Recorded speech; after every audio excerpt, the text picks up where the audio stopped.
Dear friends, welcome to SpeakUp Studio with Tom and Jessica. Hello everyone, and welcome back to SpeakUp Studio, your cozy corner for learning English the fun, easy, and friendly way. I'm Jessica. And I'm Tom. It's great to have you here with us again. Today's episode is all about a topic that's close to everyone's heart, family. That's right. Family is one of the most common topics in everyday conversations. Whether you're introducing your family to new friends, talking about your parents, or describing your home life, you'll use this kind of English all the time. In today's podcast, we'll help you learn useful words and phrases to talk about your family clearly and naturally. We'll also give you simple grammar tips, common mistakes to avoid, and even a few short exercises you can try after listening. So, if you want to sound more confident when you talk about your mom, dad, siblings, or cousins, stay tuned. Let's start speaking about family in English together. Okay, Jessica, let's begin with some basic family vocabulary. This is the foundation for everything we'll learn today. Absolutely. The most common family words are mother or mom, father or dad, parents, that's both mom and dad together, son and daughter, brother and sister, siblings, which means brothers and sisters together. Right, and if your brother or sister is younger than you can say my younger brother or my little sister. If they're older, you can say my older brother or my big sister.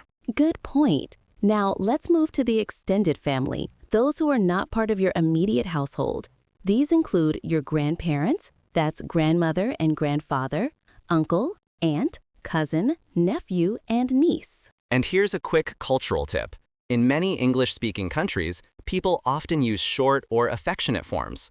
For example, grandma or granny for grandmother, grandpa for grandfather, and sometimes auntie for aunt. Exactly. These forms sound warm and friendly. So if you're talking about your grandmother, you could say, "My grandma lives in the countryside." Now that we know the words, let's listen to a short example conversation. Sure, let's pretend someone asks you, "Tell me about your family." You might answer like this. I live with my parents and my younger sister. My dad is a teacher, and my mom works in a hospital. My sister goes to high school. We like watching movies together on weekends. Simple, right? You don't need complicated words. Just use the present simple tense to describe general facts about your family. Exactly. Here's another example for someone who lives away from family.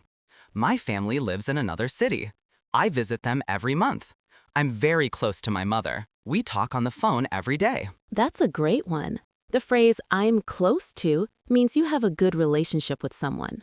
You can say, "I'm close to my dad," or "I'm not very close to my cousins." Nice. And if you want to say you look like someone, you can use I look like my mom or I take after my dad. Perfect. Take after means to have similar personality or habits as someone in your family. Let's move to a quick grammar point that's super common when talking about family. The verbs have and have got. Yes. In British English, people often say have got. For example, I've got 2 brothers. She's got a big family. In American English, people usually say have. I have 2 brothers. She has a big family. Both are correct. Just remember that in the present tense, I have or I've got, he, she has or he's got. Here's a short tip. When you speak, contractions sound more natural. So instead of I have got, say I've got. Exactly. Let's practice a few examples for our listeners. I've got 1 sister. He's got 2 uncles. We've got a small family. They've got 3 kids. Now you try it, listeners. Think about your own family. How many people are there? Say it out loud. I've got or I have. Let's now look at how to describe relationships within your family. Sure, you can say, "We get along well." That means you have a good relationship. "We sometimes argue." That means you sometimes have small fights or disagreements. "We spend a lot of time together." We support each other. A nice example, my sister and I get along very well. We talk about everything. Or, "My dad and I sometimes argue, but we love each other." And one cultural tip, in many English-speaking countries, people don't usually ask personal questions about family the first time they meet you. It's more common after you've known someone for a while. That's a good point. But it's very common to show interest by saying something like, "How's your family?" Or, "Do you have any brothers or sisters?" Families are not just people. They're also stories, memories, and traditions. Exactly. You can use simple verbs to talk about what your family does together. For example, we eat dinner together every night. We go to the park on Sundays. We celebrate birthdays at home. You can also talk about family traditions like this. Every Christmas, my family visits my grandparents. We have a big family meal every Sunday. And when describing your family's personality or lifestyle, you can use adjectives. My family is funny and loud. We're a small but happy family. My parents are very supportive. I like that. Here's another tip for our listeners. Use we instead of they when you talk about your family. It makes your English sound more natural and connected. Now, let's talk a little bit about culture. The word family can mean different things in different countries. Yes, in some places, like the United States or the UK, people often live in small nuclear families, just parents and children. But in many other cultures, including Asian, African, and Latin families, it's common for extended families to live together or visit often. Grandparents, aunts, uncles, cousins, everyone. Exactly, and that's why learning to talk about family in English helps you share your culture with others. You can say things like, in my country, families are very close. We often have big family gatherings. That's beautiful. Language connects people, but family connects hearts. Okay, Jessica, time for some quick, common mistakes learners make when talking about family. Yes, mistake number 1, saying I have two brother instead of I have two brothers. Remember to add S for plurals. Mistake number 2, saying she have instead of she has. Number 3, confusing cousin with uncle or nephew. A cousin is the child of your aunt or uncle. And one more, avoid saying my family are in American English. We usually say my family is because family is treated as one group. My family is not my family are big. That's a great reminder. Now it's time for you, our listeners, to practice. Here are 2 short exercises you can do after this episode. Exercise 1, Family Introduction.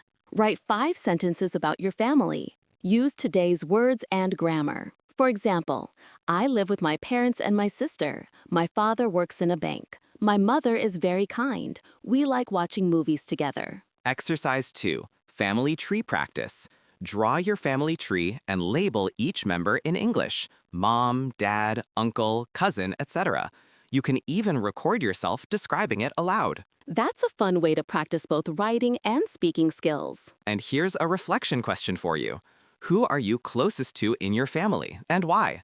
Think about how you'd say that in English. Yes, reflecting on questions like this helps you learn real emotional language, not just grammar. Let's spend a moment on pronunciation. Some family words can be tricky. For example, father, father, mother, mother, daughter, daughter, brother, brother. And cousin sounds like cousin, not cousin. Also, remember the th sound in mother, father, brother. Put your tongue between your teeth and blow air gently. Th. Try saying it slowly. My father, my mother, my brother. Perfect. Practicing pronunciation helps you sound clearer and more confident when you speak about your family. Let's do one more fun practice, a short role play.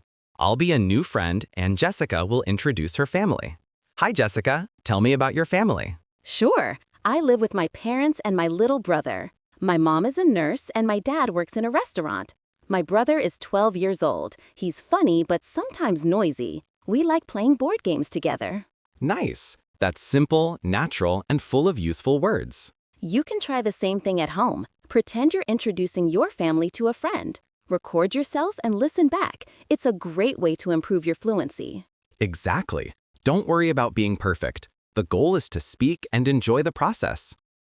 So today we learned how to talk about family in English, from basic words like mother, father, brother, and sister, to useful phrases like I'm close to my mom or we get along well. We also looked at grammar with have and have got, pronunciation tips, and even a few fun exercises you can try at home. Remember, talking about your family is one of the best ways to connect with others in English. Everyone has a story, and sharing it helps people understand who you are. So, after listening today, we challenge you. Introduce your family in English to a friend, classmate, or even to yourself in the mirror. The more you speak, the more confident you'll become. If you enjoyed this episode, don't forget to subscribe to SpeakUp Studio, follow our podcast, and leave a review. It really helps us grow and create more lessons for you. You can also check our YouTube channel for free videos with subtitles and speaking practice exercises. That's all for today. Keep smiling, keep speaking, and remember, every word you say in English brings you one step closer to fluency. Thanks for listening, everyone. This is Tom. And Jessica, signing off from SpeakUp Studio. See you next time.